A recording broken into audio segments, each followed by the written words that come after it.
조국 사태의 재구성이 진보 언론의 종말.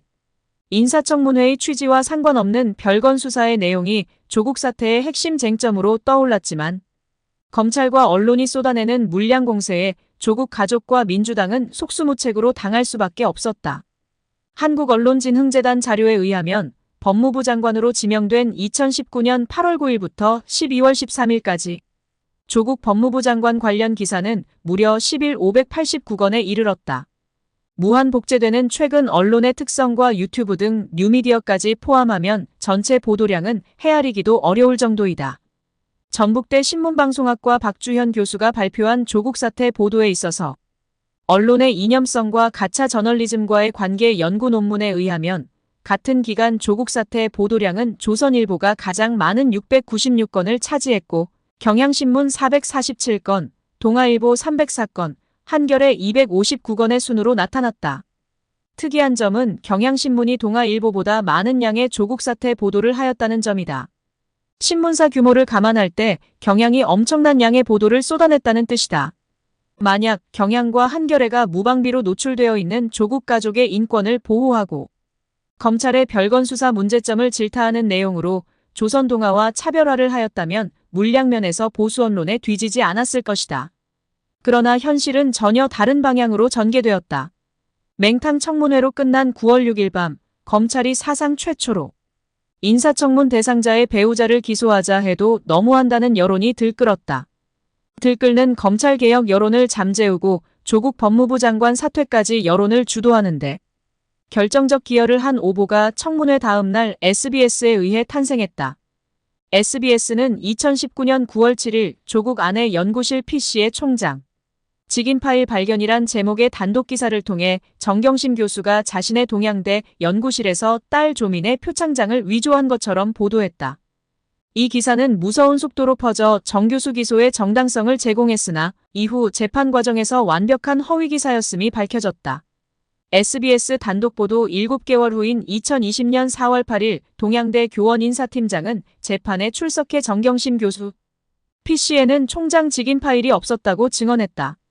2020년 6월 22일 방송통신심의위원회는 장관 후보자 가족의 비리 의혹이라는 전국민적 관심사에 대한 보도인 만큼 철저한 사실관계 확인 과정을 거쳐야 함에도 SBS가 정확한 확인 없이 추정을 바탕으로 단정적으로 보도한 것은 중대한 문제라고 지적하며 법정 제재에 해당하는 주의를 의결했다. 조국 사태의 향방을 가를 수 있었던 SBS의 결정적 오보를 사실인 것처럼 팩트체크하고 확대 재생산하는데 앞장선 언론 중에는 오랜 기간 진보 언론으로 인식되었던 경향신문이 있었다. 경향은 2020년 5월 1일자 정경심 PC에서는 총장직 인파일이 발견되었을까? 제목의 팩트체크 기사에서 결론부터 말하면 정 교수 연구실 PC에서는 총장직인 파일이 발견됐다. 하지만 검찰이 공소사실에 적은 총장직인 파일은 정 교수가 이메 제출한 PC가 아니라 보도 이후 동양대에서 이미 제출받은 PC에서 나온 것이다라며 오보를 사실인 것처럼 팩트체크 해주었다. 경향법조팀의 실수인지 아니면 진실 보도보다 법조기자들 사이의 의리 혹은 친분이나 이해 관계를 우선했던 이들 법조기자들의 동업자 의식 시민 언론 민들레이 발휘된 것인지 의심이 드는 대목이다. 한편 SBS 단독기사 이미지에도 등장했던 동양대 표창장은 동양대 총장상이란 희귀한 이름으로 변경되어 언론에 유포되었다. 표창장이 유치원부터 널리 통용되는 일반적 의미인데 반해 총장상은 마치 특혜의 이미지를 풍겨주는 단어였음에도 언론은 존재하지도 않는 동양대 총장상이란 용어를 기사 제목에 달았다. 2019년 9월 3일 KBS의 조국 딸 어머니 학교서 총장상 받아라는 제목의 최초 단독 보도 화면과 아래 이미지 시민 언론 민들레의 조국 딸 어머니 학교서 표창장 받아를 비교해보면 총장상 프레임이 얼마나 악의적인 것인지 쉽게 알 수 있다. 이처럼 조국 사태 전반에 걸쳐 검찰과 언론이 조국 가족에게 들씌운 조작과 왜곡 사례는 너무 많아 일일이 열거하기도 힘들 정도이지만 시간이 지난 후 대부분 재판이 진행되는 과정에서 밝혀진 진실들이라 일반인들은 알기가 쉽지 않다. 조국 법무부 장관의 사퇴 이후에도 조국 사태는 지속되었다. 추미애 법무부 장관이 윤석열 검찰총장의 판사 사찰 의혹, 채널어 사건, 수사무마 의혹 등에 대해 징계를 청구한 것을 두고 진보와 보수 언론이 합심해서 추미애 장관을 비난했다.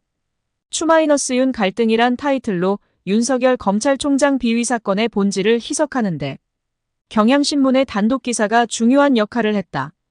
경향은 2019년 12월 6일 윤석열 충심 그대로 정부 성공 위해 악역이란 제목의 단독 기사에서 윤석열 검찰총장이 문재인 대통령에 대한 충심에는 변화가 없다면서 이 정부의 성공을 위해 내가 악역을 맡은 것이라고 말했다고 보도했다. 경향 유희곤 기자의 이 단독 보도는 전해졌다 알려졌다와 같은 서술로 보았을 때 검찰로부터 받은 정보일 가능성이 높다. 윤석열 총장의 징계라는 최대 위기 국면에 검찰은 왜 경향신문을 찍어서 단독으로 흘려주었을까? 진보 언론이 보도했을 때 훨씬 사회적 파급력이 클 것이라고 예상했을 것이다.